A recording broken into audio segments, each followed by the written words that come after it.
DR recovering Saadiq. He is still in the Dominican Republic, having a good time chilling, doing whatever he's doing. Look like he's going scuba diving again after we are done. And so, anyway, thank y'all so much for being here. Of course, this is not live. This is our recorded podcast. We are going to be talking about three things along with playing our game. The first thing we're going to talk about is the Spirit airline incident that happened, I guess, a couple of days ago in Philadelphia. We're also going to talk about something Dr. Umar said in relation to sisters maybe having a date elsewhere outside of the U.S. Then we are going to talk about something I saw trending. I don't know if it's trending per se, but I saw it where it asks, should women pursue men in this modern age, if you will. Then, of course, we're going to play our game, tonight's conversation, dating edition. Three questions, pretty interesting, I would imagine. So anyway, Donovan, what say you before we get started? I say welcome to the Demetra K podcast. Glad to have you guys here. We had a spirited discussion Sunday. So if you guys really want to come to a show where you are a major participant, please join us on the Demetra K show Sundays, 3 p.m. Pacific Standard Time. And, you know, just come on and Demetra will put you on the show. And if you got something to say or want to be involved in the conversation, you can do that. But do us a favor, hit that like, share, and subscribe button. Also, you can donate to help us keep the message going by Venmo, PayPal, Cash App, checks, coin, EBT card. No, I'm just kidding. Whatever it is, whatever you need to do to help keep the show going. But being here in the DR, I was appalled at this video that came out about travelers, and Demetra and I talk about this stuff kind of all the time about how things start going, it's like that. So this is going to be interesting because we brought this up because, as you guys know, Spirit Airlines, Demetra is a major stockholder in the Spirit airline industry there, and so she hates it when her airline is being disparaged. So we're going to get into this conversation. I think it's an important conversation because I have airline experience and I am a basic aviation connoisseur, as I have a degree in re-riddle, so I can answer some of the questions technically that go on within the airline business. So let's get to it. All right, so let's go ahead and get into it. So on the 30th of January of this year, my mother-daughter duo, mother 38, daughter 17, and it sounds like a 7-year-old child was involved as well. So it sounds like they were leaving from Philadelphia International Airport when, of course, anybody who's flies Spirit, as I do, in fact, I'm going to get on Spirit in a couple of weeks. Anyway, I get into that. Anybody who flies Spirit knows that you can take a carry-on bag. However, if the bag, and it's probably like that with a lot of airlines, if the bag does not fit in the container, the receptacle that they have there, that kind of is like the litmus test for, okay, this bag can go free. If it's too big and it does not fit, yes, they will give you, or you will assess extra fees. And so they'll tell you when you're booking the ticket, do you want to pay for an extra bag, to go on the plane or whatever, baggage fee. And I think it's like $35 it was last time I checked. I try not to have that issue. But if you get up to that point, getting onto the plane and they say, hey, your bag is too big to be considered a carry-on, they'll say you'll need to pay. Now it is like $70. The last time I heard, $70 additional dollars. And so a lot of people end up having to pay because you're just not going to be able to take your bag, right? Well, in this particular incident, the mother-daughter duo, I guess, had a dispute about them needing to pay that extra baggage fee. And it sounds like the mother, I guess it was, tried to go on to the plane anyway, like, forget you, I'm going on to the jetway is what they called it. I'm going on anyway. And then the daughter. Yeah, no, it was the daughter that tried to bypass. I read it was the mom. Yeah, so it could be wrong. So anyway, one of them tried to go on, and then it says that the 17-year-old, I guess they tried to stop her, they being the agents at the gate, tried to stop the mom or whoever it was, but I read it was the 17-year-old, then clocked a 24-year-old gate agent, and then that's when all hell broke loose. Now I'm going to show you a still, because y'all know YouTube ain't going to let me show the video. I will say right off the top, it was very violent. And as you can see there, the woman that is in her brassiere, that is the mom. Again, she's 38 years old. I will say that they said she came out of her shirt. I don't know if, a lot of times when people are fighting, the shirt gets pulled off, or she pulled it off, or I don't know. but that's what they said. So also, her wig came off during the melee. So that's the mom in her bra. And there's a whole bunch of things going on. As you can see, a lot of other passengers are recording.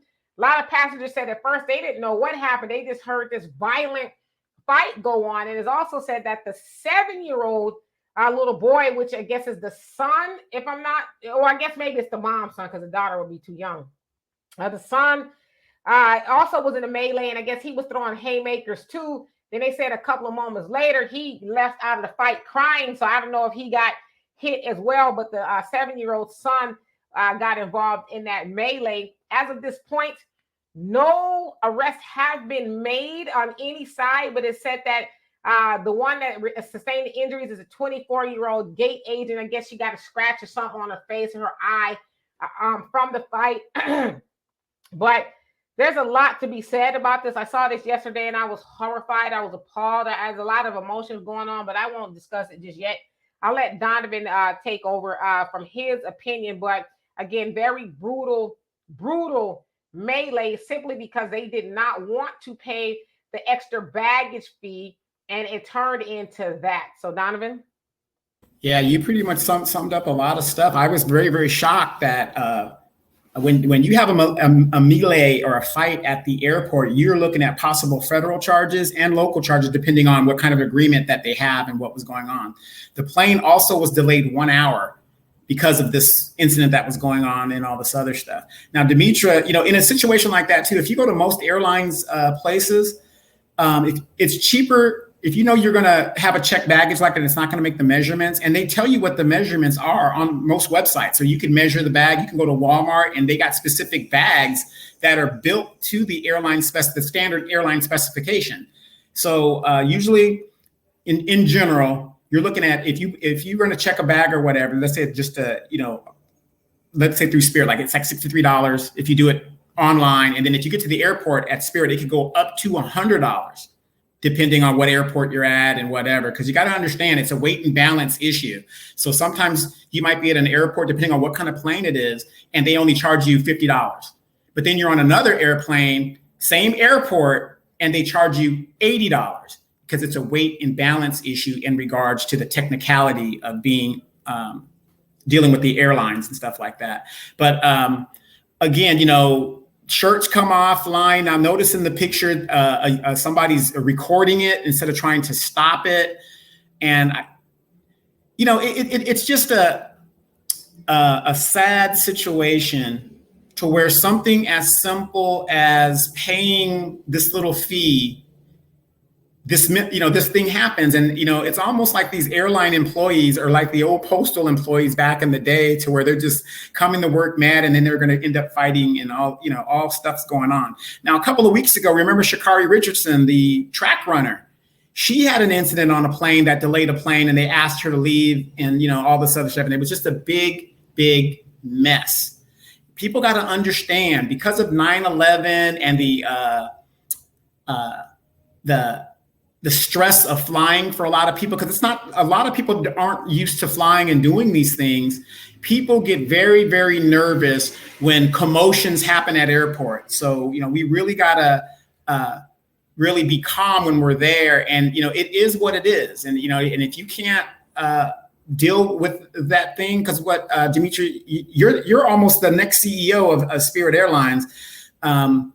You got a couple of choices. Either pay the baggage fee, hopefully fit your bag into the bin for the size wise, or ditch the bag and downsize your bag and get on the plane. What do you think? So you said you will either ditch the bag or pay the fee? Yeah, I mean, I think you should pay the fee. If you're asking me, I think you should pay the fee. Most people aren't going to ditch their bag because they have stuff, and they were going to Fort Lauderdale. That's what I was just looking at, going to Fort Lauderdale. So yeah, most people, that doesn't sound like it's that far from, Philadelphia to Florida, I would imagine. But most people have their valuables and things that they need on the bag. So I would just say pay the fee. I think when people are traveling, I don't think they count or account for incidentals, and your bag being too big is an incidental. And I would say, just because, listen, I fly Spirit because it's cheaper, right? And so I think most people know that, okay, it's cheap, it's probably going to cost me $50 one way or whatever the case is. However, there's still things you may need to pay for. And I think you should count that, okay, my bag might be too big. I'm going to need to come up with $70 at the gate to pay to take my bag on. No big deal, right? It's part of traveling. And I don't think, because see, to me, I don't know if it was the issue of them not having the money or if it's just a mentality thing. But if you don't have the money, and I hate to say this because it sounds elitist, but you should not be traveling because anything could go on. You might need to go get a room or anything may go on. And so you should at least have money, a credit card or something. Say, oh, okay, you know what? Here, I don't love having to pay extra $70 for a bag, but here you go so we can get on the plane and get to where we need to go, right? Right, and write the letter later. Yeah, or whatever the case is, or just say, just charge it to the game. It is what it is when you travel. But I will say this, I'm going to remove this picture. I will say this, when I saw this video, I was very horrified. I felt very sorry for the little boy, even though it sounds like he was in on it, but I don't think that's his fault. I think he was, maybe trying to protect his mom and his sister, and he jumped in, or whatever the case is. I don't even fault him at all. I feel very sorry for him. But I hear a lot of excuses, and not just from you, Donovan. Not saying that, I hear you trying to make a logical sense of it. I see a lot of people making excuses and things like that. But what I see is sheer ignorance. I see sheer ignorance, and I see the lack of emotional intelligence, and that why would you resort to fighting because you have to pay a baggage fee? A lot of times, yeah, we know sometimes some of those baggage, the gate attendants or whatever they are, can be overzealous and do a lot, doing more than their job requires them to do. But if you indeed put your bag in that thing and it did not fit, that's a lot of times it can, I guess, be up to the airline attendant or whatever it is. But then if that's the rules, then they got to follow the rules. And so why are you mad with them and wanting to get physical with them? And my other thing is this, I think, you think after you beat them up, you getting on the plane, like I handle my business, we getting on the plane and we going where we got to go. Like in your mind, did you think that I would be able to do that and get away with it? And so for me, it's sheer ignorance. And the mom, it says she's about 38, 39. You are the matriarch of that situation with your family. You got your daughter and your son there, and you are showing a bad example, because if she indeed was trying to just go on to the plane anyway, like forget you, I ain't paying that, and they tried to stop you, you're setting a bad example for your daughter and for your son. It's like, where in the universe can you just do what you want, especially on a plane? Like you said, got 9/11 stuff that's going on. They got a lot of rules and regulations. And like one thing when I travel, when I get on the plane, I try to be as less seen as possible. I don't want to raise no red flags for nobody. I just want to just get on the plane. That's me. I ain't arguing with the airline attendants. I'm not doing none of that, because I don't know if you might try to put me on a no-fly list or any of that. But for her to think that I'm gonna, go on there anyway, and then we're gonna get in a fight, and everything's gonna be that to me, I'm gonna keep it real with y'all. That is super weird to me, and it's very concerning that we got people walking around society like that, thinking that is normal behavior, but it is sheer ignorance, and it pissed me off, to be quite honest with you, because it's like, where is that normal, that where you start throwing hands and you are physically violent, your shirt is off, you in the airport with your boobs out and your wig is snatched off, and your child, the 17-year-old, is getting handled, because it was a lot of other agents that jumped in, and security did come. People were trying to break the fight up, but that's how violent the fight was. So you got your daughter that's fighting, you got your son that's fighting, and nowhere in your mind do you say, all right, let me stop. Or even before you walk to see your ass onto the jetway trying to get on the plane, you didn't think to say, well, let me just go on and pay the $70, because the juice just ain't worth the squeeze at this point. Yeah, as somebody who worked for the airlines part-time and everything like that, I'm going to tell you, I went to Philadelphia during Christmas time. And number one, there's certain airports you do not want to go because the employees there, and I'm not trying to be disparaging, I was there. I was working there.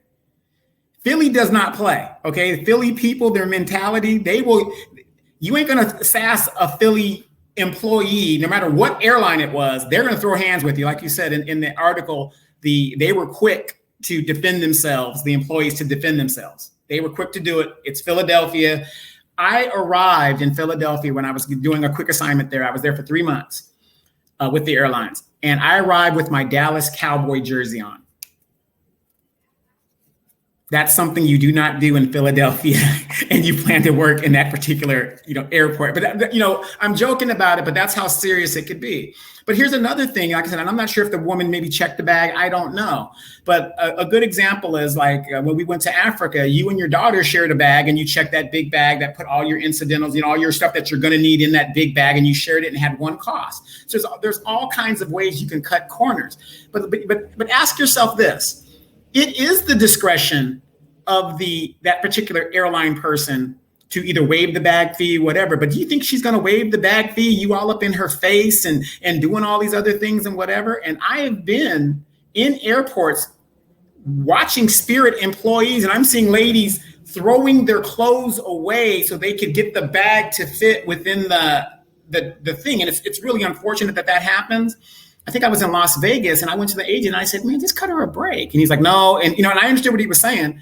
No, it's the rules. I'm going to get in trouble if it gets kind of, because these airlines are there to make money. I'm a stockholder in Spirit, believe it or not, as well. And they're there to make money. But again, you will not persuade the agent to waive anything if you're just being rude and things. I mean, there are a lot of agents out there that understand the situation depending on the weight and balance and what is going on, and will get you. I flew, it wasn't Spirit, but I was on the airline a long time ago, and I had a backpack, and it had the wheels on it. And it's the one you could just put in the bin, right? And they were going to charge me for a carry-on.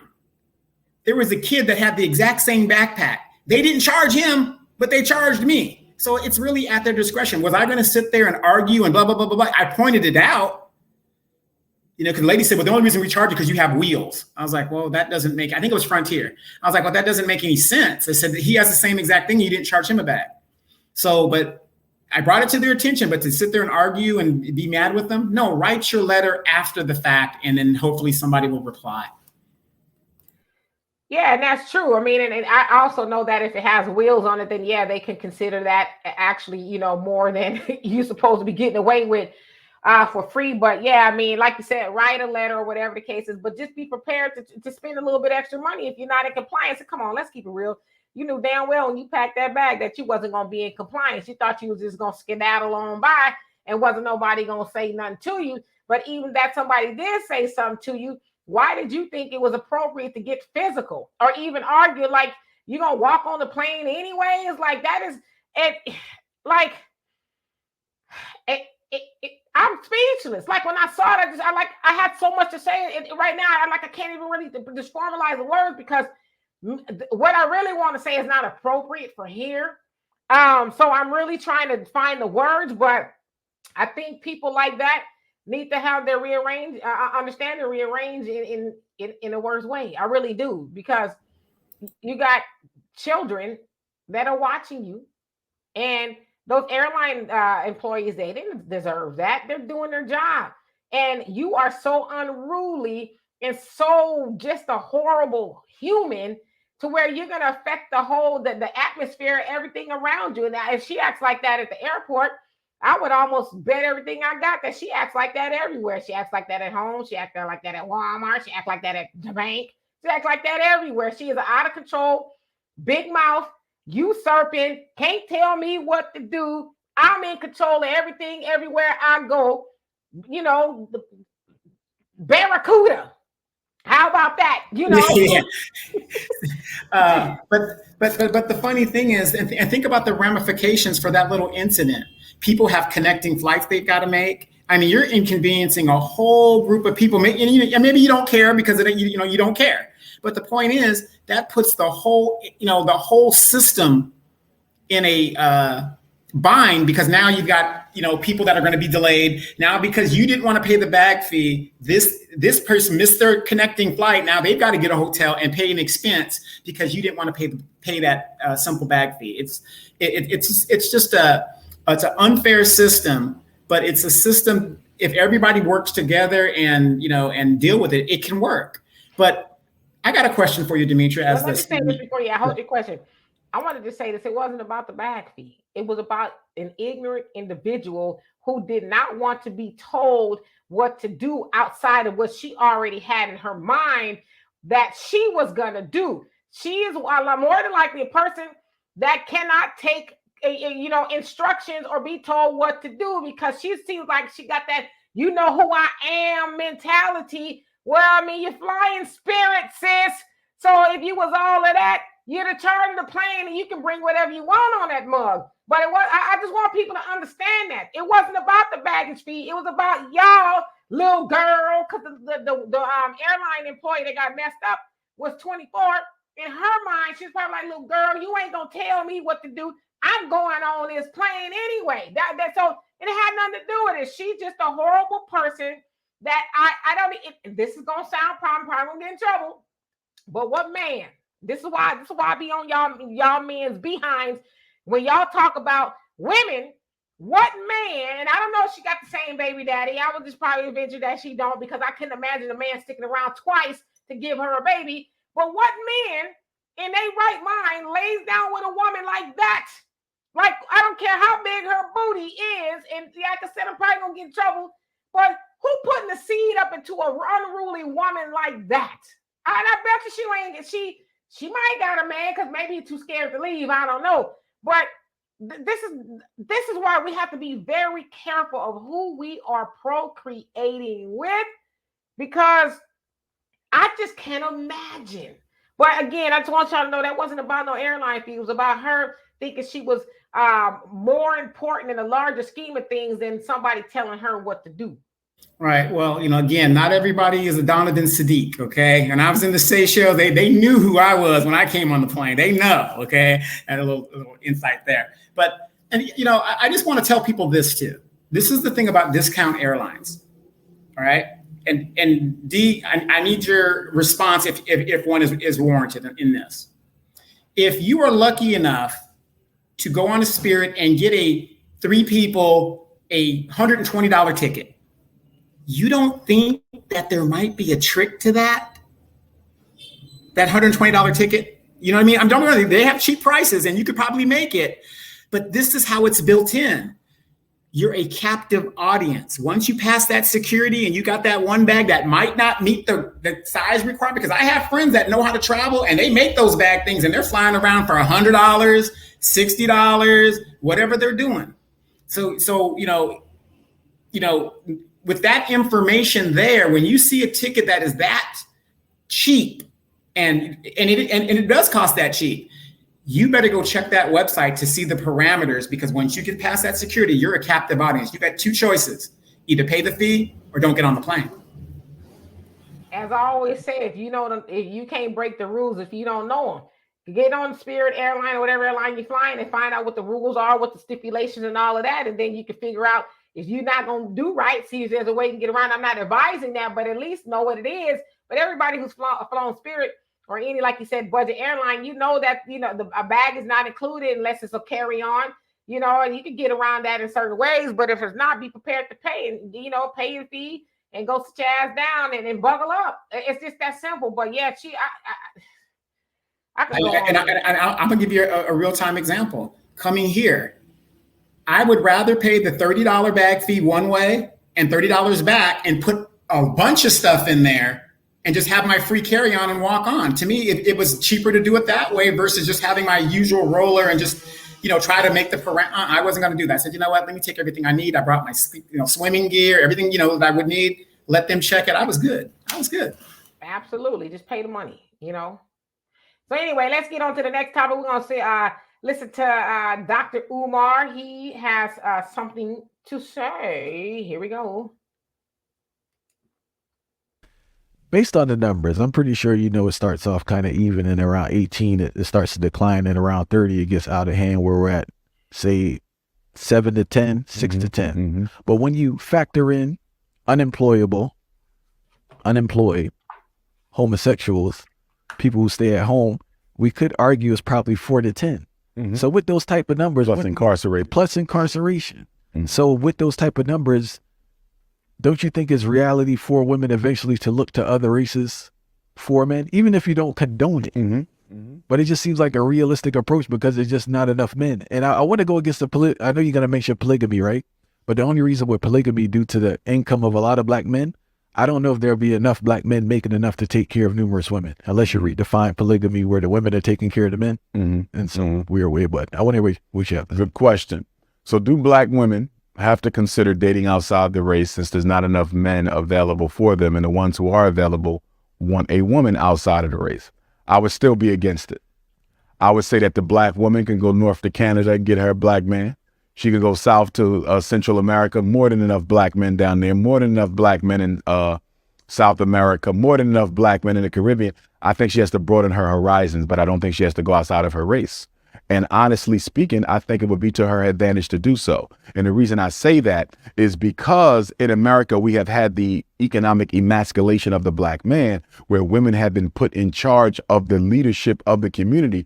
And it has been this way for at least 50 years. We have created a culture where it's okay for black men to not be masculine, to not be leaders. So if the black woman is looking for that traditional black masculinity, she will definitely find that in Africa, where black men weren't subject to that white emasculation system. She will find him in South America. She will find him in the Caribbean, because these are communities where black men are raised and taught how to live off the land, how to build a house with your bare hands, how to be a provider for your family. They very much still have that original killer instinct, not killer in terms of killing somebody's life, but that do or die for my family mentality that a lot of us in the States don't have. So I think not only should the black woman look outside of the geographic borders of the United States for a husband, I think it'd be to her liking to do it. I know sisters who have married African men, some of whom never thought they would look at them.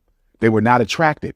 And they said, when I gave myself a chance, I actually liked him more than the brothers because he was so much willing to be everything I wanted in a man. I'm not downplaying the brothers in the States, because we do have alphas and we do have brothers who still imbue that black masculine spirit. But if we're going to be honest, it's probably lower here than other places because of that emasculation process that we went to, along with all the other issues that the white power structure has introduced into the community. Now, all right, so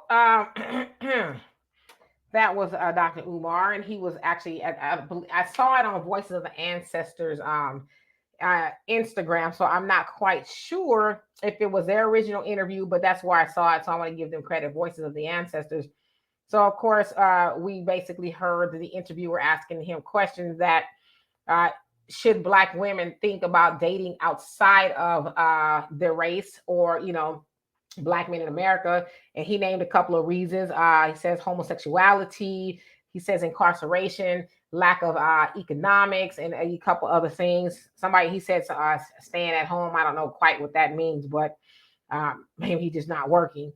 And Dr. Umar went on to say, yes, that's true. There's not enough men, and that black women should think about dating outside of the race. However, he says he's against them dating outside as far as white men, but you can go to brothers in Cuba, Africa, everywhere else there are black people.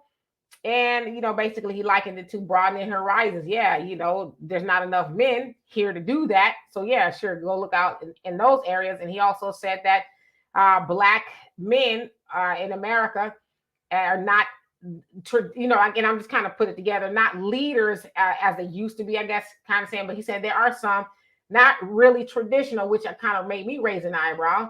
And then he says other men in other places are traditional in that they have the killer instinct. Of course, he clarified that they know how to do stuff per se.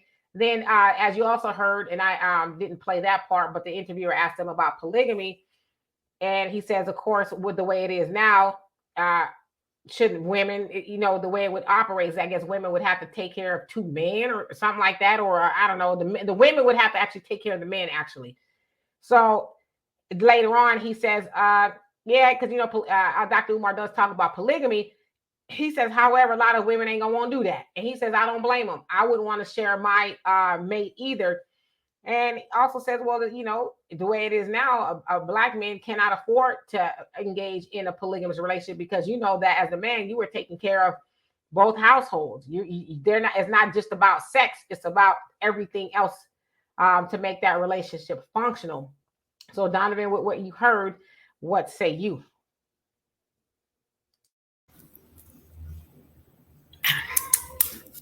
You've said a lot there. So I'm for one, dang. But they're turning on and off the power. They're doing some kind of maintenance. So that's the problem. But anyway, okay, you said a lot in that video, whatever the deal is. Okay, I just want to put some stats out here. 2 million women would be left if every Black man in the United States married a Black woman. So yes, there is a lack of men, available Black men in the United States. Even if every Black man, gay or not gay, married a Black woman, there would still be 2 million Black women unwed. Okay, so we know that's statistically the truth. I agree with everything he says. Do as you do, love who you love, do what you got to do. But I disagree with the fact of this. You said one of your last things that you said was, the men have to pay the bills and and support that lifestyle. If you make $60,000 a year anywhere in the world, that puts you in the top 10% of people in the world.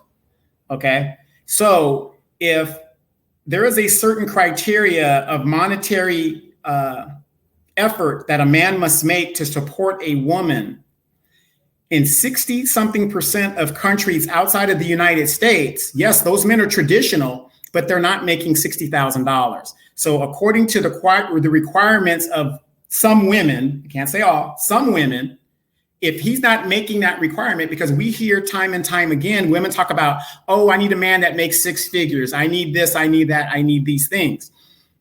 Outside of the United States and some Western countries, I mean, a majority, 60-something% of these men and these Black men in these other countries don't make that type of money. So my question would be with that, hey, if you're one of those sisters that just love a man for who he is and not what he's got and all this other, great for you. How can she do that when a majority of Black men around the globe do not make the monetary requirement? So I want to say this. Also, I want to add that he said toward the end that I didn't, because it was pretty long, so I didn't include everything. He says the Black man in America won't come around to where the Black woman needs him to be for another 20 to 40 years. And so he says until then, yeah, Black women in America should seek options elsewhere in brothers in other countries. Now you're saying that most men in other countries don't make $60,000 a year, and that some women want men that make 6 figures. Well, I will say that's some, and that's probably very few. Again, that's that whole internet stuff we listening to, illustrating sisters talking about, he got to be 6 feet, 6 figures and all this other stuff. That's not the average Black woman who is demanding that their man makes that kind of money.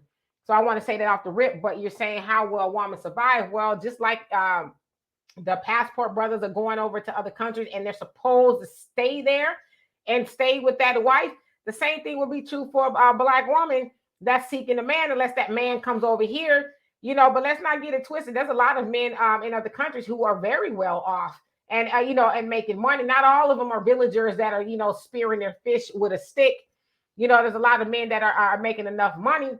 But the other premise too is that the Black woman in America here would have to get with a Black man and put your income together. The same thing would be true for if he was to come over here or whatever. They would have to put their income together. So it's not any different. It's the only thing that's different is her having a mate that she can make a life with, opposed to either engaging in polygamy or spending the rest of her life, as my mom would say, kissing a lot of frogs to find a prince per se. So yeah, nothing changes. It's just the nationality, if you will, of the man changes. So nothing changes in that respect. Again, I thought I quantified my thing with not all. I said some and so on. Yeah, but I'm saying even you, I did say you said some, and I think even some is too high. I think y'all getting that nonsense from a few women on the internet who has probably said he got to be 6 feet, 6 figures, and I don't know what the other. Yeah, well. The thing is, we can't go and say that these tropes are not out there. They're out there. Wait. There is some facts to stereotypes. There is some facts. But that ain't most. I never said most. You always do that. You always do that. No, I never said most. I've never said most. I'm telling. If you go back and listen to what I said, I have. I've never said most. I wrote it down. You won't let I wrote it down. I've never said most. You won't let me finish what I'm saying. Mm-hmm. When you ask me the question, and I want everybody to go back, and I said you said some, and I said I don't even think it's some, and I also because I got a really good memory. I also said that I think it's not some, and I said I think what y'all do is listen to a lot of the nonsense on the internet from a few women that have maybe gone viral or whatever from the 6 feet, 6 figures, and I guess the other one is 6 inches. I don't know. That's not all women. I said that is not the average woman who talks like that. That's what I said. Right. But what I'm saying is when you're saying that, you're making it sound like those are my words, and that isn't what I said. That's what I'm hearing. I repeated back what you said. You said some, and I said I disagree with the some. Anyway, my opinion, that's how I feel about it, regardless if I got it from the internet or whatever, until I'm disproven. But you asked me. I know. Until I'm disproven with whatever, I'm going to go with what I know and what I see. And that's what I'm going to go with. So I don't disagree with them. I don't disagree. People are free to do that. But other than these guys and doing what they're doing, I do not see a lot of our women going to other countries in movements or mass things, marrying outside of the United States or whatever. They're doing it, but not in major numbers. Should they do it? Maybe if that's in their best interest to do it, so be it. But for some reason, it's not being done on a regular type basis, in my opinion. So I want to clarify. You asked me a question and I answered it. You just didn't like the way I answered. Let me finish. I didn't ask a question, though. You did ask me a question. I didn't. Okay, brother. Anyway. No, I wrote it down. I said, how can she do that when a majority of black women around? That wasn't a question for you. It was a question toward what he was saying. Do you get it? No, I don't, because you asked me. It wasn't geared towards you. It was what he was saying. How can you do that? How can women do that if they're under certain things? I was referring to what Dr. Umar was saying. Well, okay, brother. I don't know. Maybe it's me. Maybe it's Maybelline. I don't know. Anyway, so of course I agree with Dr. Umar. Now, of course, I agree with stipulations. I do agree, as per the numbers, black men outnumber black women.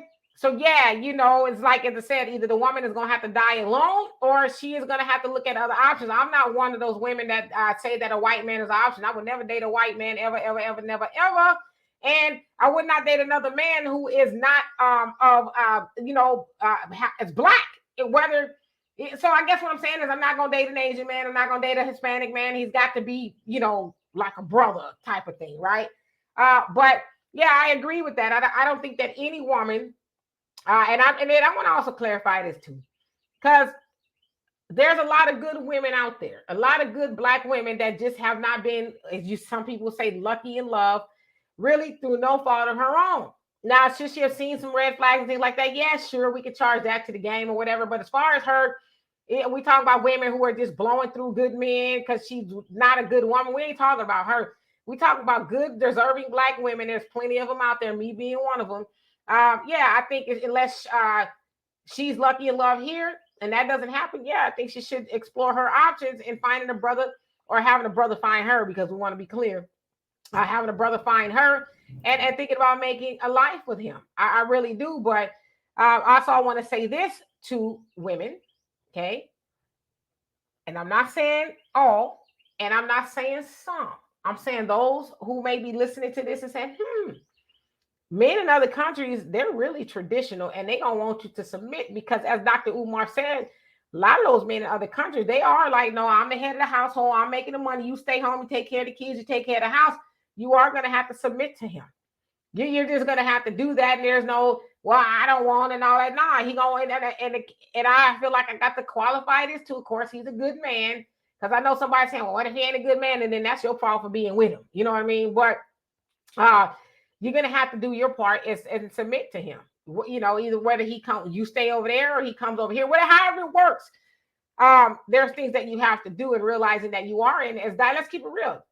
Dr. Umar said those men are more industrious. They know how to do things. They're typically more of a breadwinner. As he said, the black man in America here has been emasculated. And then you can go ahead and say, yeah, the mama has something to do with it. As I also say, Dr. Ava Muhammad says, yes, it's, for whatever reason, that man is not in the house. As the woman in the house raising the children, you still have a responsibility to turn out decent children and, you know, not to emasculate your children. You have still a duty. So I say all that to say, yeah, I'm with it. And as he said, per his calculations, I don't know where he get it from, it's going to take the black man in America 20, and I'm not talking about all, you know, I'm talking about the ones that he's speaking of. It's going to take him 20 to 40 years to get on his square to where he is able to have a wife and take care of her and do all those other things. So I'm not against it, because I'm not for, you know, good black women having to be alone because she won't settle for, you know, for less. So, yeah. Yeah, I mean, you know, there's no disagreement between us. So the thing is, it's, again, the question is, if that's what they're going to do, they're going to do it. If men have decided to pick up and go where they're going to go and do what they're going to do and date outside their race, they're doing so. A good thing is also when you're dating outside of another culture, you know, study the culture, because in a Latin culture, machismo is very, very big here. Very, very big. So if you're not used to a man being a man, you might have a problem in your relationships and what goes on here.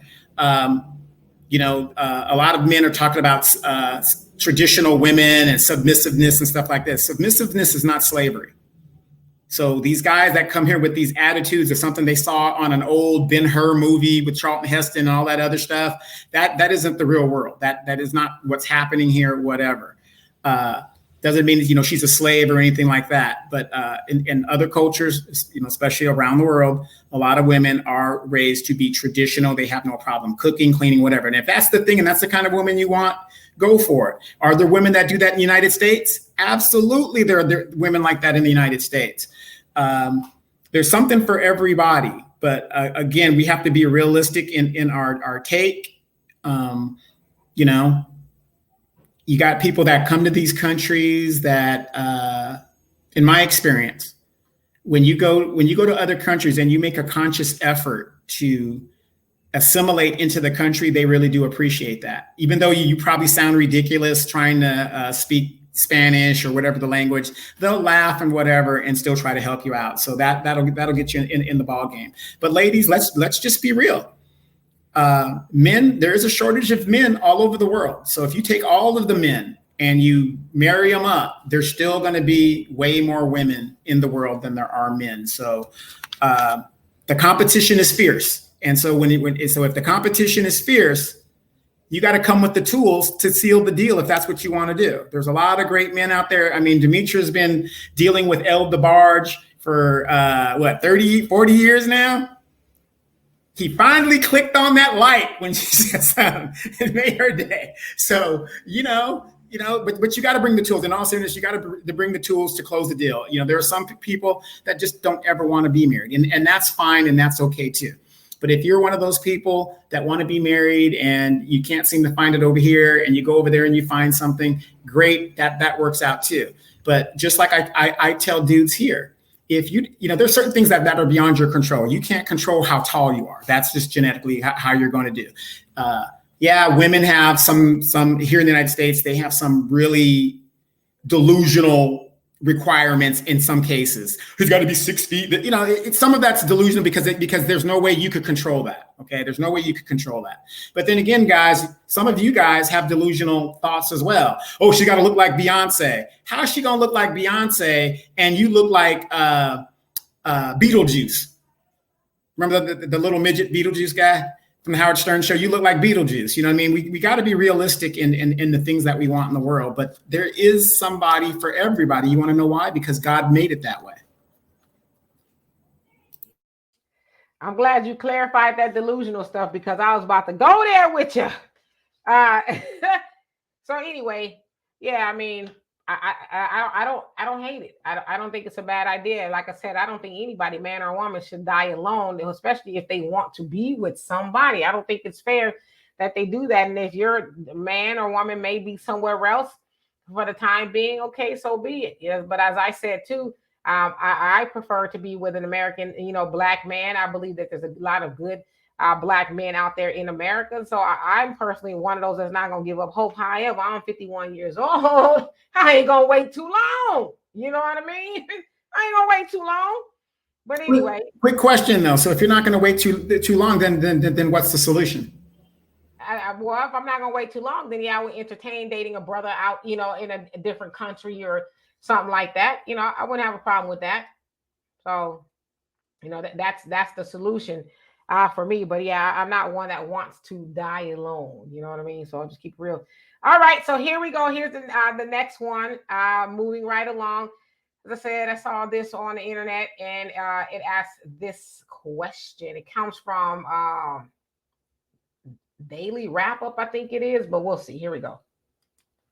Yeah, a lot of us are going to be single going home for a long time. Once I know that like they feeling me and I'm feeling them, then I'll probably go up to them and be like, "Hi, my name is such and such." Well, shout out to you. I think more women should do that. Yeah, agree, 100%. Y'all fought for all this equality. Y'all should equally shoot y'all shot at men. Okay, so basically that was a short clip, but basically what it was saying is that women should approach men nowadays for a date. Donovan? Absolutely, unequivocally not. That is not manhood. A man's nature is to pursue. A woman does not control if she's in a relationship with the man or not. A man does that. When he goes to her, he says, "Hey, I like you, whatever the deal is. Would you consider being my wife?" He's the one that establishes if the relationship between him and that woman are true. And this is one of the problems in the world today, where you have these women taking on so much of unnecessary baggage that's going to stress them out. And then if the woman did pursue the dude and he turns out to be a dirtbag, which is what a lot of these younger women have been doing for years, they get the guy, have a baby with him, then put the man on child support, run the man's name down, keep the children from him, whatever the stereotypes are up there. But then when you point it out, well, you chose him. He didn't choose you. You chose him. But now he's a deadbeat, he's this, he's that, he's this. So no, a woman should not be pursuing men. Men need to be traditional and pursue the woman. A woman's job is to be pursued. Be it her looks, be it, this or that, that's part of the game, period. And in that pursuit, she shouldn't just fall out immediately, make the hunt worth hunting. You said something else I'm going to ask you about too, but yeah, I'm one of those people that's hell to the no. Hell to the no will I pursue a man. I know that's that new age stuff, these younger women or even some of these old women. I'm like, what's wrong with y'all? Pursuing men, and nowadays in the day of social media, got women jumping in men's inboxes, and I would never. I'm gonna keep it real with you. You might be the finest thing. I might be smitten by you. I may be swooning and all that other stuff. But one thing Demetra is never gonna do is approach no man. That is out of order. I've been a lot of things, but I'm gonna say I'm gonna always be a lady, right? And if there's things that a woman can do, a woman can send choosing signals. Hey, how you doing? And all of that to maybe spark the conversation. But as far as, hey, can I get your number? Oh, I think you real fine and all that other stuff. I've been looking at you. I want to go. Let's go out on a date. Nah, I'm not gonna do none of that because I'm like you. I'm more attracted to a man that knows how to be a man. Shoot your shot. Let's see where it goes if I'm into you or whatever. But as far as running men down and all that other stuff, my thing is this too. I've talked to a lot of men not like that, but they don't have a problem with a woman shooting their shot at them. And so my thing is, where did the shift take place where a man would even be attracted to? Because to me, y'all like to throw that word masculine around when it comes to a woman. I tend to think that is very masculine for a woman to jump in that seat, of a man to say, I'm gonna go run this man down. I'm gonna chase him down. I'm gonna, see if he want to go out on a date. And I'm not gonna do that. You know what I mean? Now, I know some people like, well, Times have changed. I've heard that. Times have changed. And sometimes you got to, I am a traditional woman. I'm going to keep it real with you. I'm a traditional woman and I want to be pursued. Now, I get what you're saying too. That's why I said I want to kind of have that conversation when you say women don't just kind of fall out for, for everything. I think it's kind of maybe what you're saying.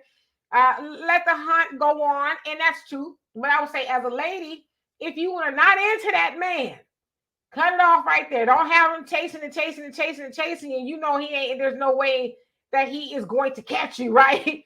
If you do want to be caught, I agree with you. Don't be an easy catch. Don't be, I don't want to say pressure the brother because a lot of times people take that too far. Sometimes when I say pressure the brother, make sure he's worthy of catching you. You know what I mean? So that means courting a little bit, having a conversation with him, see where his mind is. I'm a cerebral type of person. I'm not really a physical person. First, I want to know what's in your mind. How do you think, brother? What are the things that you're saying? You know, I'm that way. So have a conversation with him. I'm speaking from a woman's point of view. Have a conversation with him and see if he cuts the mustard. If he, can hold a conversation with you or whatever. But that's what I mean by pressure. I don't mean this, you're cute. I'm cute. Catch me. And then you know nothing about that brother. Because everybody, listen, if I'm going to say a word, I'm going to say it right now.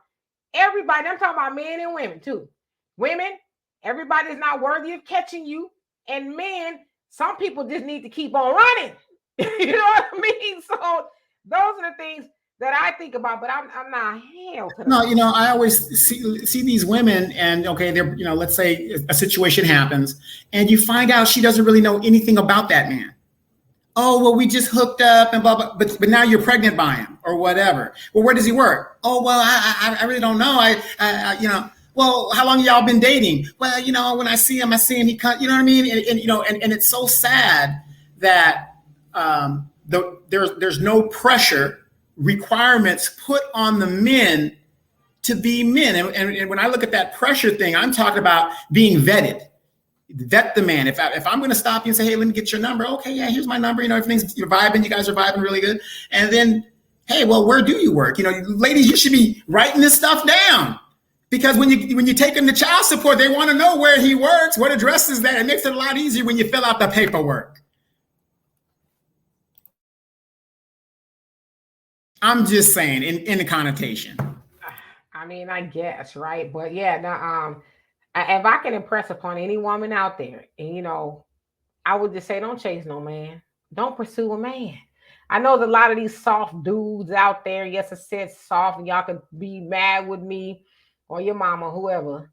There's a lot of soft dudes out there that would want to be chased. And I think that's very feminine. On the other side, like I said, a woman that pursues a man, I think is masculine. I think it's very feminine for a man that likes to be pursued. When I envision a man that likes to be pursued by women, I also envision him wearing lace drawers. Wait, not even lace drawers. What was that show with, what's that fine chick? She divorced her preacher husband. She's real fine girl. And she was married to some preacher guy, and she's in a show right now. I forgot the name of it. It's on Netflix or something or whatever. But anyway, she's a very attractive black girl. She divorced her pastor husband. They were married for 10 years or whatever. In the show where, the guy in the show, he wanted her to eat his groceries or something like that in the episode of the show or something like that. And I think that was one of the reasons that kind of led to the divorce, because even though he was a pastor, she wanted to still wear certain dresses and stuff. I forgot her name. She's a very, very attractive young lady. But again, speaking as a man, ladies, and I'm going to tell you, when a woman pursues me like that, that's an easy hit. That just tells me she's an easy hit. That's all it tells me. I don't look at any future with her, anything like that. Just tells me she wants me that badly. I could go ahead and get with this. Her name is Megan Good. Megan Good is what I'm talking about. Oh, yeah, Megan Good. Yeah, I mean, for me, like I said, I mean, a man who pursues a woman, I think is very feminine. I think it's very feminine in nature.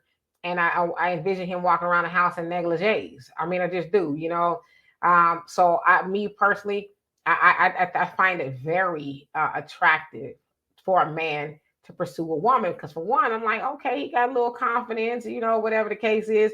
Now after that, I want to see what you talking about, and that's just that's really me at being a 51-year-old woman. Now I've been through a lot of stuff, relationships, and I'm not assigning blame. Understand that I have, I want to know what you're talking about.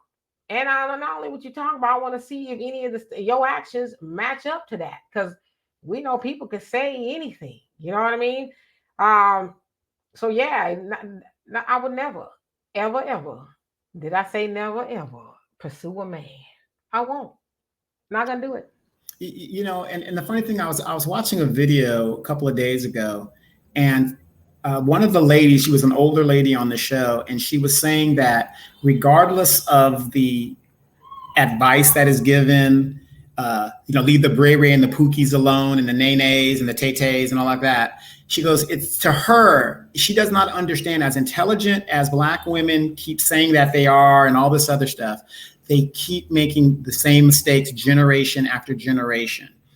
And she went to like Hampton or something like that, and she was just saying, that's in her opinion, whatever was going on. And I'm thinking about it, and I'm thinking, well, yeah, okay, if you have a situation where maybe you were born in a situation where your mom and dad weren't together, and you struggled coming through life and you made it, or you see your aunt or a cousin going through devastating relationships with this guy or that guy, and the phenomena of, it's not going to happen to me. That's what she said. The phenomena is not going to happen to me. She says that's what she doesn't understand, why they think that what could happen to somebody else will never happen to them. And who was this person? I don't remember the name. I just remember the YouTube. I was watching a couple of days on YouTube. I can't remember the YouTube channel. I can look it up later on. But so I want to say this to whoever that person is that says, why do women, Black women, as smart as we are, and don't ever get the game messed up. We are very smart individuals. Okay, let's just get that straight. Because when I hear as smart as they supposed to, I'm not saying you, but from what she was saying, as smart as they supposed to be, how they, there's a couple of things we need to address. Yeah, there are some Black women who, hook up willingly with a Ray Ray or a Pookie or whatever. Yeah, that's just true. Some women do that. However, I hate the blame game on either side, but in this case, we're going to talk about the Black woman. Why we are blaming that Black woman for settling down with something that wasn't a good choice, instead of asking that man why he not being a good choice? You know what I mean? But to say that, oh, Black women, y'all need to make better choices. Why not? Because I'm with it. I'm with telling Black women make better choices. But I just wish there was a lot of other men out there that say, men, be a good choice. Stop acting like whatever Ray Ray and Pookie behavior is. Stop cheating. Stop laying your ding-a-ling everywhere that, and you ain't committed to. Be a good choice. Stop taking Black women through the nonsense. Since we're talking in the relationship between a Black woman with a Ray Ray and Pookie, stop the nonsense. Grow up and do what men do. Stop being in your 40s and 50s as men acting like the teenagers. Stop jumping in relationships with women you mean no good. You know what I mean? That's what I want to start to see and hear more men do. More Black men put a boot to these brothers' behinds and say, knock off the Ray Ray and Pookie behavior. How about that? Stop taking these women through all that nonsense if you don't mean they're any good. And if you out there sleeping around with silly women, put something on your stuff so you don't keep procreating babies that you don't want, babies you ain't gonna take care of, right? So, well, when I hear that, it kind of is like nails to a chalkboard to me. And the other thing is, I want to address that there are some men, since we're talking about Black women in relation to Ray Ray and Pookie, because it could be the other way around.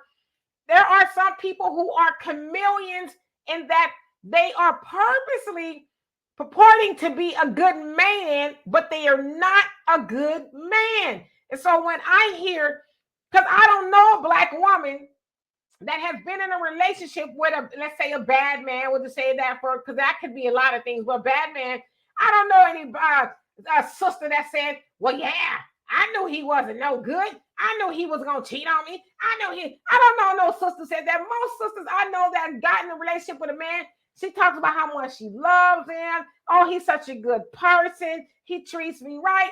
And then is that wham.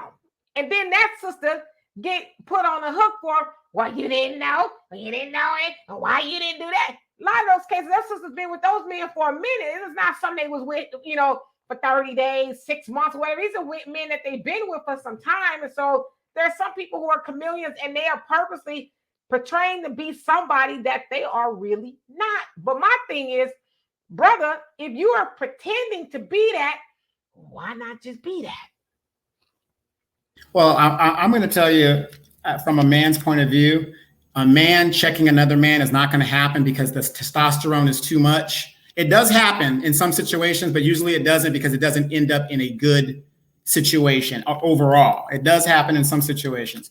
But I can tell you, even though you don't know women that are like that, I can tell you, I have known women that have made choices and continually make bad choices, even within my military experience of it, because it does happen. And we're not saying all the blame goes on the women, but the thing is, in the situation that I'm aware of, in my experience, direct, it's not third person, this is me and her. I was her commanding officer.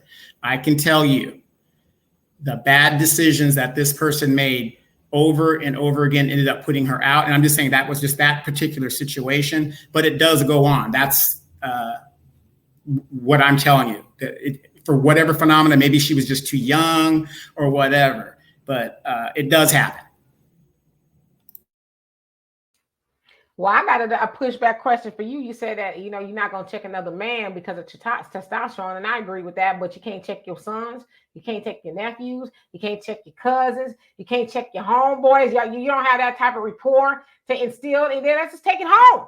It depends on what age they are. Let me finish. You can't instill those lessons into your child, your son, and say, hey, you get with a young lady is a responsibility. You do owe her to be a decent human being. You can't teach those things. And I'll give you an example. A lot of y'all like to rattle off the teachings of Kevin Samuels, but y'all leave out a whole lot of stuff. I did listen to Kevin Samuels, and there was one where I saw him, and I wish I knew the name of the show, the YouTube video it was, but he says that he would have friends who would come over talking about, yeah, man, I met a baddie. And he's like, but you married though. And they would keep on trying to tell him about it. He says, well, I'm going to tell you one thing. I wish I could find it. He says, take your ass back home to your wife. You got a good woman. You should not be out here in these streets. And he says, if you continue, I'm going to tell her. He says, I will tell my friends, I am going to tell on you and what you're doing. You're out here creeping and crawling in these streets. And I'm going to tell because you got a good woman at home. You have no reason to be out here doing what you're doing. So just like y'all men say that women and black women need to hold each other accountable, ixnay on all of that. Don't tell me that y'all are not able to hold black men accountable, but y'all mad at black women for not holding black women accountable. I always say, though, I got a black woman in my house. It's my daughter, 30 years old, and I do teach my daughter how to be a decent young woman. That way, when she does get in a relationship, she makes that man, who I would pray and hope is a good man to her, a good woman. So that's how we hold them accountable, by teaching who we are near and dear to first. Right. In a perfect world, that would work out, but it's not my job to police grown ass men or women. So, I mean, your sons.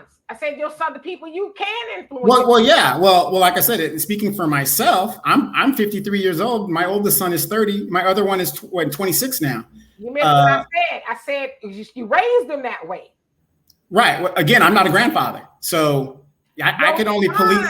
You raise your sons that way. Right. Exactly. I can only police what I'm in control of. So, as a father, would you not be in control of your sons? Yeah, to a certain age. So what if I'm saying you raise it? Because I think we're conflating the issue a little bit. No. Raising your child, that's the shit you teach them. Sorry, y'all. That's what you teach them from the cradle, to be a good, decent human being. Don't be out there being a absolutely women. Yeah, absolutely. But again, the problem is the breakdown of the family. They need both parents to do such things. I'm not making excuses. We could back and forth, whatever. And everybody that's watching this, she's coming from a woman's perspective, which I respect. I'm going to stand on my man perspective, and that's all there is to it. I am only in control of what I'm in control with. My kids are grown. I am not a grandfather yet because of the things that I instilled in my children. I am not responsible for other people's children. at a certain age. And even my boys right now, even if they were 18 and they went out there and just had babies all over the place, I'm not responsible for that. I've given them the tools. They're going to make their own decisions. And that's not an excuse. They're going to do what they're going to do. But my boys cannot come to me if that's the decision they make, talk about, Dad, I need help. Dad, I need this, whatever. No, you go out there and be a man. You made them. You take care of them. I'm gonna have to call you to the carpet, brother, because this is what happens when you argue on behalf of the manosphere. You arguing past the clothes. You arguing stuff that's not even relevant. You talk about because I'm gonna have to stand on me being a man. And brother, that's not where that argument was going in that conversation. The conversation was if you have sons, because you said you can't hold another man accountable, and I said, and I took notes. You can't hold your sons, your nephews, your cousins, your homeboys accountable. You can't speak a word into them. I know as a mother, I have a daughter. I have a duty to my daughter to raise her. Now, what she does when she's grown ultimately is on her, but I still have enough influence over my daughter. If I saw she was out there doing something horrible to a man, I would say something to her, and I believe I would be able to check her on that. And so you're talking about, standing on man. This ain't got nothing to do with that. It's got something to do with as a father. And I want to also call you something else to the carpet. You said it takes both parents. Well, bet you by golly, wow. But when it comes to the black woman being a single mama, she gets all the blame for how the children turn out. But in this case, you talk about it takes both parents, brother. I'm saying as a man, because y'all also argue that a woman cannot teach a man to be a man. And I don't think what I was saying was hard to follow. Because you want to argue the manosphere stuff, it got convoluted. I said, as a man having a son, it is your job as a man to teach him how to be an upstanding man. As a woman, I can play some role in that. But as a man, you having more commonality with your male son, I would imagine that would be your job. So that wasn't about who this, the manosphere, this, that, the other, both parents. This was about a call to action. As a black woman, I would be expected to raise my daughter to be a decent human being. I think the black man should be in charge of that as well. There's no disagreement with there. The disagreement is being a man in the man's nature. We are not nurturers like women are. So when my son gets a certain age, that's why, that's why when you see men and they have their children and they say, okay, get out at 18 or whatever, they're going to cut the umbilical cord off very, very soon. You are one of the few friends that I have that has a grown daughter in the home, which is fine. I'm just saying, most of my friends, their kids have already left the nest or whatever they're doing. Everybody's going to do how they're going to do. The point is, men in general have no problem cutting the strings. That's just our nature to do so. Not all men do it. There are some men that will keep their kids up under their wing, and that's great. But if you look at the majority of us, we could cut the kids off and just cut them off completely and say, no, I'm done. You're grown. Do what you got to do, because we're different people. We're just different species of animals. Men are men and women are women, and we see things totally different. I'm going to call you back to the carpet, brother. That was a red herring. All that kicking the kids out the house and stuff that had nothing to do with what I said. I said I think it's to be the man's job to raise his child, his male child. It's like it's my job as a woman to raise my female child to be a decent human being, to teach them how to be good men, like a woman is supposed to teach her daughter to be a good woman. But I want to go back to what you said. I got my grown daughter who is 30 years old living in my house, God damn it, and she's going to stay here until a good man come or if she wants to move out, then she can do that. But until a good man come along, I'm going to do like the Mexicans do, the Asians do, and everybody else do. I do not believe in putting children out on the street simply because. Now, my daughter wasn't productive. That'd be a different story, because as my daddy said, I ain't going to help you do nothing.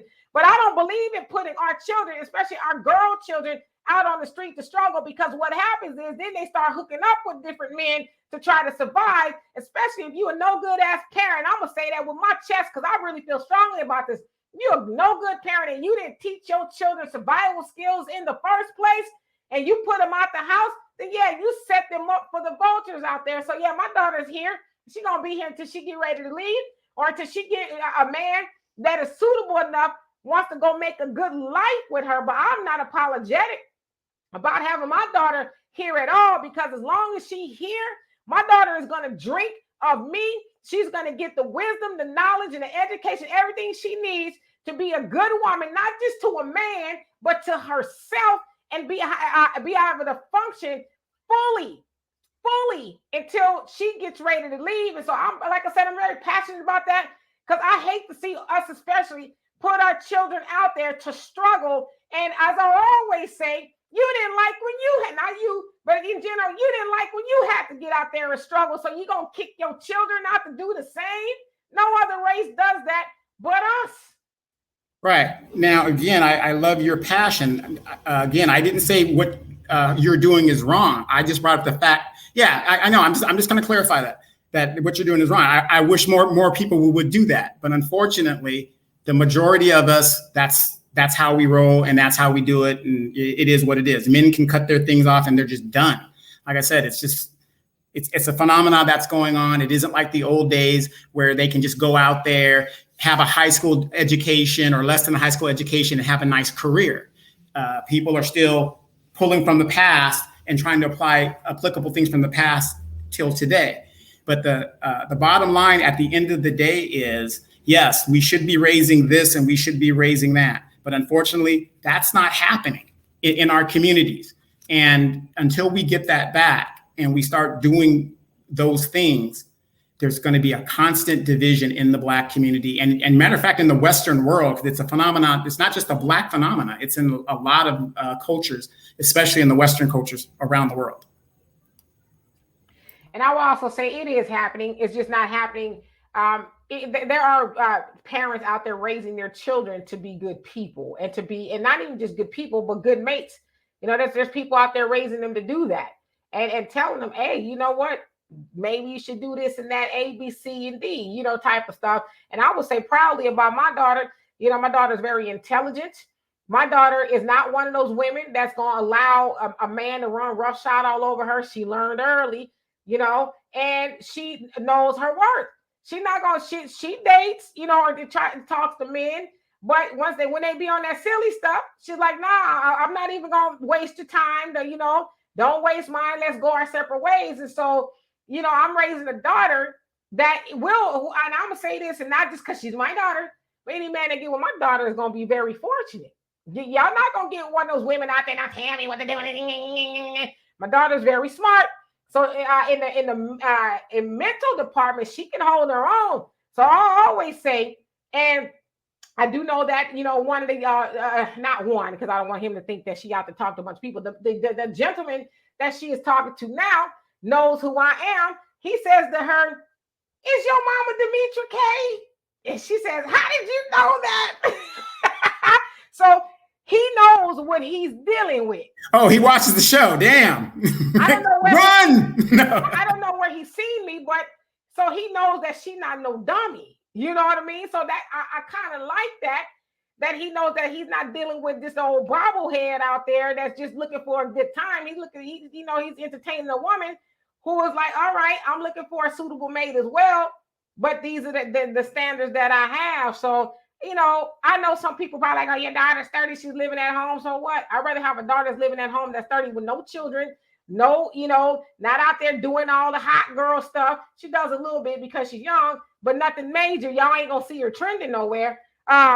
But I would rather have her that than having a child out there wayward that's bringing home a bunch of grandbabies by a bunch of different dudes because she doesn't know, you know, she didn't have any guidance. So yeah, and there's nothing wrong with that. But again, men in general, when a kid gets to a certain age and they don't have to, we like to have our own space, our own thing. We want to be with our wives. If we're married, we want to be with our wives, just me and my wife. We've done our job. And that's just our nature.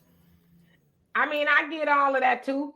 You want to have a man, your wife to yourself. I mean, I don't have a problem with that, but I personally would not want to be with a man who would want me to discard my daughter. Now, I get it. There should be boundaries and things like that, you know, that should take place. But I'm not going to be with no man that wants me to discard my daughter over him. I'm not going to do that. I want to be with a man that's going to understand. Well, you know, now if I had a son, I think that would be a little differently. Of course, we're speaking of him being raised, and you know, just a little bit differently, right? But I think our girls, we should guard our daughters a little bit more. Other races do it. Other races like, no, my daughter ain't leaving up out this house until a suitable man comes along. Now, I ain't talking about no degenerate daughter that's out there just, you know, disrespectful and doing a whole bunch of other stuff. I ain't talking about that type of daughter. I'm talking about somebody who's productive, who's, who is helpful and all that. I also want to let y'all know my daughter do pay bills. Okay. So it ain't no situation of I'm just totally taking care of my child. She's, taking care of herself. But, I think we should guard our daughters a little bit more. Stop throwing our daughters out there in the streets into the wolves, unprotected because we trying to lay up and be booed up. And I'm speaking from a woman's point of view with some man. And I wanted to do some down to just some man. He might be a good man.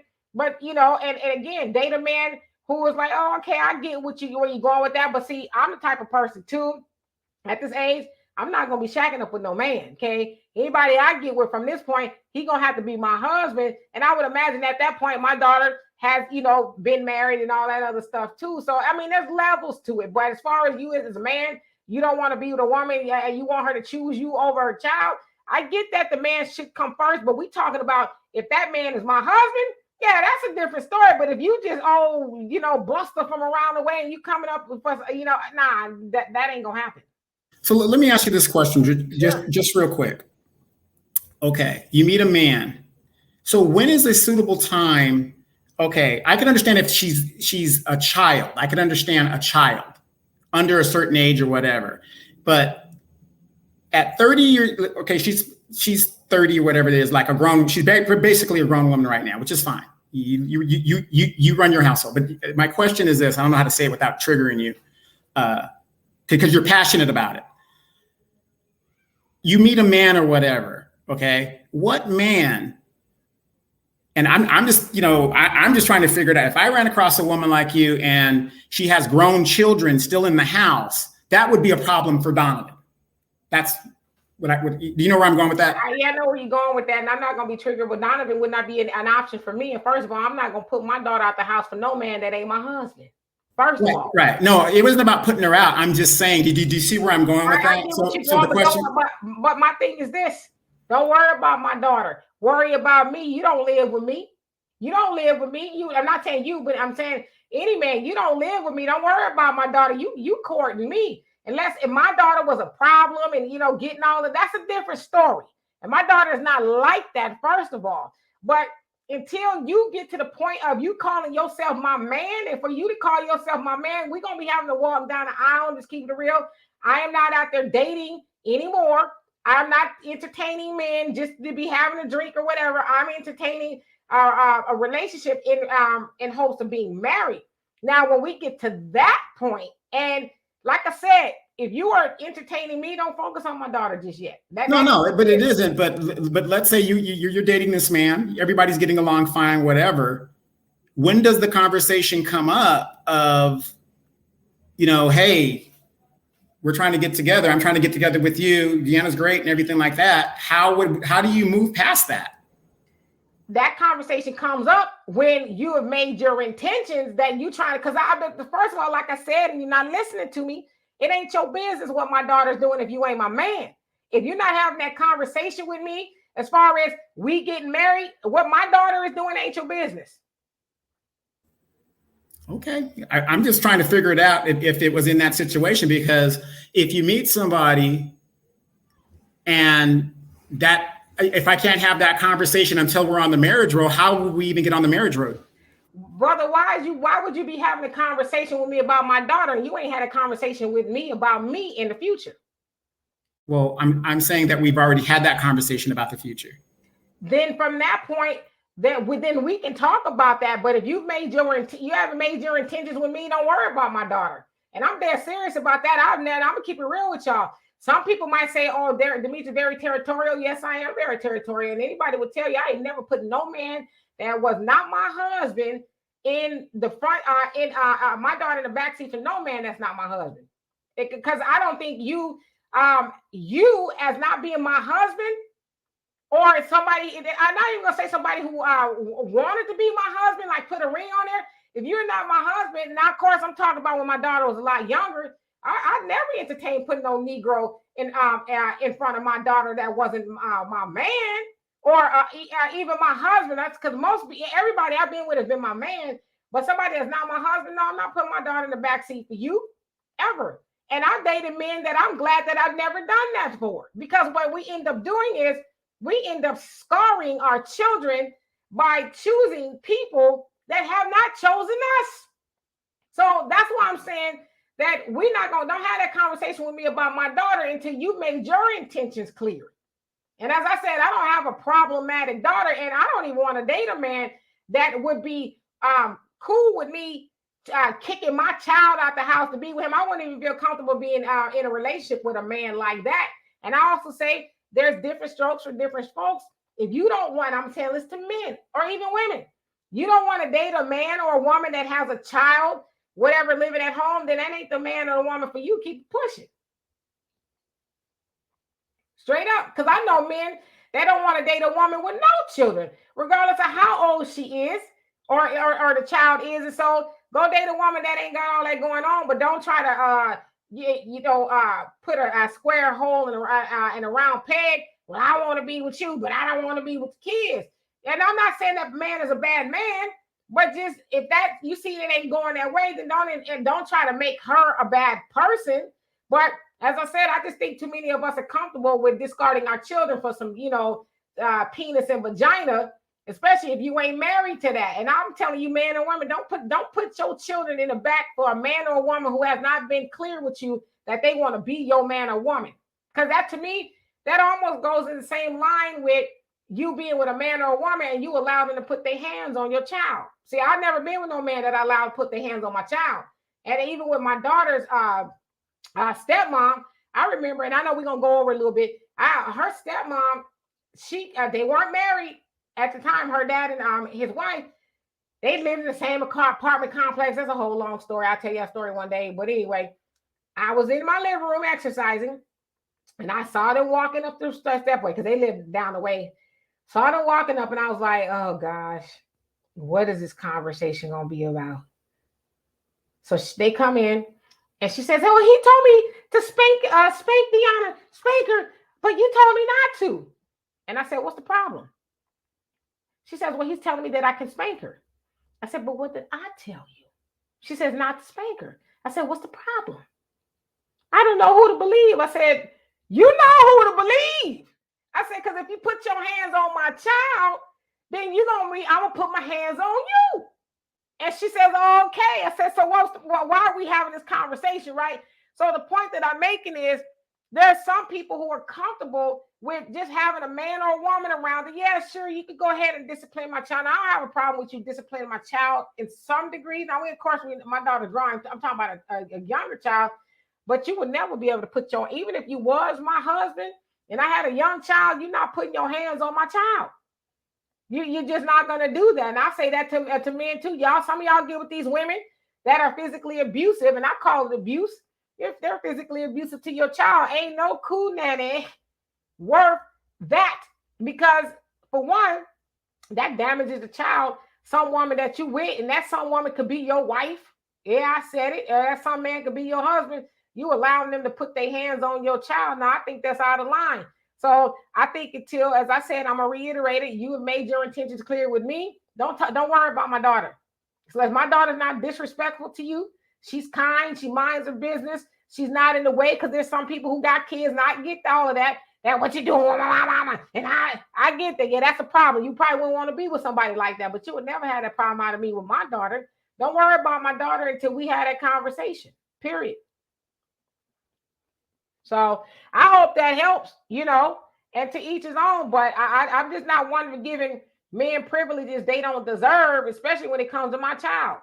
I mean, again, I know she's 30, but mind your business until she becomes your business. I think that's kind of what I'm trying to say. So you got any more questions? No, not at all. I got you. Because, there is this thing with the whole package. And when you marry somebody, whether they got grown kids or young kids, all of that comes with them. I know ideally somewhere off in YouTube or Facebook land, people are taught, oh, well, you're supposed to be with that woman. Cut everybody off. Y'all supposed to go off into the sunset. No, a lot of times, I don't have any grandchildren, but people our age, they got grandkids. Now, I'm not saying that those people should usurp you as the husband or the woman as the wife, But I think you got to consider that she or he has other things that come with them. It's not, they're probably not by themselves, unless it's just some whatever, they didn't have any kids. They probably got other people who love them, who might want to come over or whatever the case is, right? So I think you should consider those things. That's just me. You ready to move on? All right, so let's play this game. I know some people out there like, wow, I meant that with my chest. My daughter is not your business until it's time for her to become your business. That's just the way it is. Anyway, but most people would tell you, my daughter's not a problem. You're not gonna have no problem out of my daughter. Now my daughter, if she starts to see you acting, moving funny, then yeah, she probably not gonna like you very much. But other than that, no, you don't have no problems out of my daughter. But anyway, let's get on to this. So we're gonna play tonight's conversation, date night edition. Says your significant other catches a case and is going to be locked up for a long time. Would you hold them down or would you leave? Explain. I would leave. Period. Damn. Depends on what it is. If it was something that was no fault of their own or something like that, I would stay. Because there are people who are in jail that are innocent for something they did not do. Now, if it's just some straight up nonsense, yeah, I'm gonna miss you. I'm gonna miss you a lot, but I'm gonna have to keep it pushing, right? Because you didn't value our relationship enough to not get in trouble. But if you got set up or something like that, then yeah, I'll probably hold you down. But how long are we talking? I'm just playing. Yeah, I think it just depends. Okay. Next, how would you feel if your significant other stayed in contact with their ex? Wouldn't feel anything. You wouldn't be mad or nothing like that? Okay. To me, it depends on secured my manhood. Okay. It depends on how you stand in contact with your ex, right? If y'all just, because sometimes the ex could be a baby mama or baby daddy. Y'all got to talk, right? I never had a problem with that. However, if your ex is, hey, I just got to see how you're doing. Oh, can we do this? Can we do that? Can we go on? Then why y'all ex? I need some more money for the thing. Could you go on me $50, $60? My light bill's about to be cut off. There's a problem with that. Mm-hmm. Yeah, so that's why I said there's levels. Now you can't be that type of ex to where I feel like you're not really the ex. You know what I mean? And you making me wonder why did y'all break up? But yeah, But other than that, I wouldn't have a problem with that. This says, what are your thoughts on casual sex when not in an official relationship? Man is not to live off bread alone. Okay. We are physical people. And, some people are like that. I mean, there's certain things you need. Okay. Explain this to me. And this is why I know I'm right. You have people that are in jail, did heinous crimes, and still are eligible for conjugal visits. Because what it does, it keeps people calm. There's certain things to it. Sometimes it gets the stress out. It's a stressor. It's a workout. There's a lot of things to casual sex. Now, I do have a problem with bouncing from person to person to person to person. But what I'm saying is, man can't live off bread alone. And once you put it like this. Remember when you were a virgin and stuff like that, and you didn't think about sex like that. It was like, okay, when it happened. But the minute you bit the fruit, now it's like, this is pretty good. I kind of got to have it every now and then. You don't have to have it every day, but you just it's got to be a part of your life now because it's something that's enjoyable. It's put here to be enjoyable.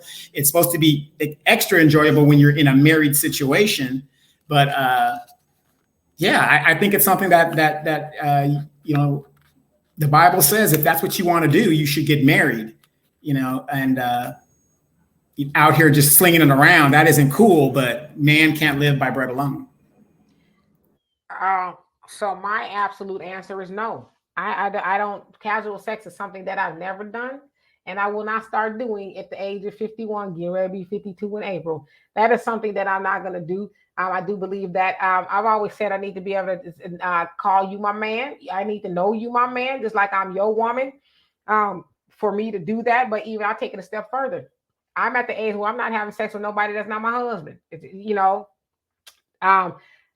can be risky for me because it's like, whatever to keep it clean. Because but anyway, it might be surprise. Like, Yeah. So yeah, it's kind of a risk you take, but I hope and pray that Father God, that he's well endowed and all of that. Anyway, I digress.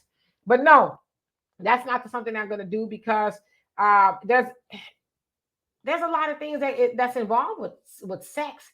Like you just having sex with people here and there and everywhere. Then you start to itching and scratching, and stuff starts to smell funny, and there's just a lot. I mean, I'm just saying, there's bacteria being swapped everywhere because if you having casual sex, then that person or the people you having casual sex with, they're having casual sex, and then you making a whole different species of a venereal disease out there. So no, I don't believe in that at all. I think it's nasty. I just really think that it is.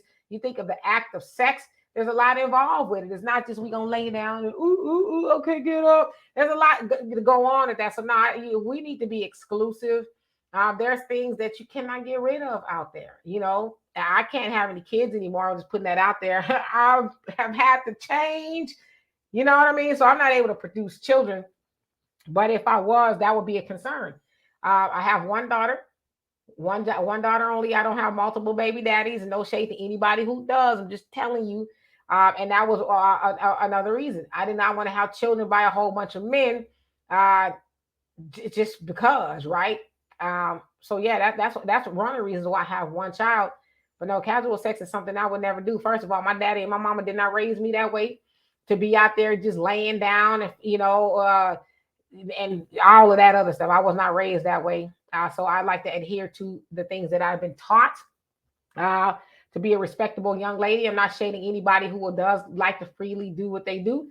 I'm not calling you a non-respectable young lady, but I'm saying for me, I want a young lady. I said a respectable older woman. I want to be revered as that because I know that there's a lot of men out there. I don't care how many people they sleep with. They don't want a woman that's been rolled hard and put away wet. That's a horse term, but there's a lot of men who don't, and I don't want to be one of those women. And I would keep it real with you. I don't want to be with a man that has been with everything that ain't nailed down either. And also with casual sex, as I said, I don't even know your bathing habits. Did you take a bath today? What kind of soap you using? Did you go down there good? Like I don't know your bathing habits. Okay, wait a minute. I don't want to call you a liar. I don't want to call you out your name. I want you to listen to this. El DeBarge has 11 children. I think it's 7 baby mamas. Probably, yeah. So what is your take on that? Would you give him a shot? Would you give him a shot? Them kids ground. All honesty, y'all know I love me some El DeBarge, but y'all want to know what's so funny? I've never viewed El DeBarge in a sexual manner. As weird as that may sound, I've never viewed him that way. You just want him to sing to you. Yes, and all of that. It's the idea of, but I never even view him in that way. It's kind of weird. But yeah, so no casual sex. But now thinking about that in the way of him having 11 children and 7 baby mamas, how would you feel? Is there an exception to the rule? I would say 6, 7 baby mamas for me is a lot. Because I've dealt with guys who had less than that, and it'd be a lot sometimes. She ringing the phone, I need some money, I need this, I need that. But we're talking about L. He ain't special. Shoot, he could be a Ray. Listen, I've had to say this to somebody. There's light-skinned Ray-Rays and Pookies out there. Don't get because you light-skinned that you special. You know what I mean? He ain't special, but yeah, 6 or 7 baby mamas would be a lot for me. It would just. But we're all grown now. You got grown kids. He's got grown kids. He needs you to put some money on his books. Come on now, don't lie to kick it. Come on. I love L, I really do, but yeah, I'm special too. He think he's special. I'm special too, and I know I deserve to be with a man who ain't got a church full of kids and baby mamas sitting in the pews. I'm just keeping real with you. So. Anyway, y'all, it has been a lovely time. If you guys see this glitch, it's because Donovan's power went out and I had to edit the video. So anyway, thank y'all so much. I love and appreciate y'all. See y'all tomorrow on Wealth Wednesdays with Walter, where we will be live and we will allow people to come on to speak your piece and all of that. As it is something that we are doing out here, I'm starting to lose my voice. Donovan got me riled up talking about my baby. But honestly, y'all, I don't want y'all to think that I'm one of those moms that's like, my baby can't do nothing wrong. She's really a good kid, and I'm hoping that it happens for her sooner than later, because she deserves to be with a good man, and to have children and all that kind of stuff. So I'm praying. But anyway, there's a way to donate to the channel if you want to do that. Love and appreciate everybody, the members, and everybody for everything that y'all do. Can't wait to see your beautiful faces tomorrow. You guys stay blessed. We love you. And Donovan, you stay safe out there in the DR. Peace.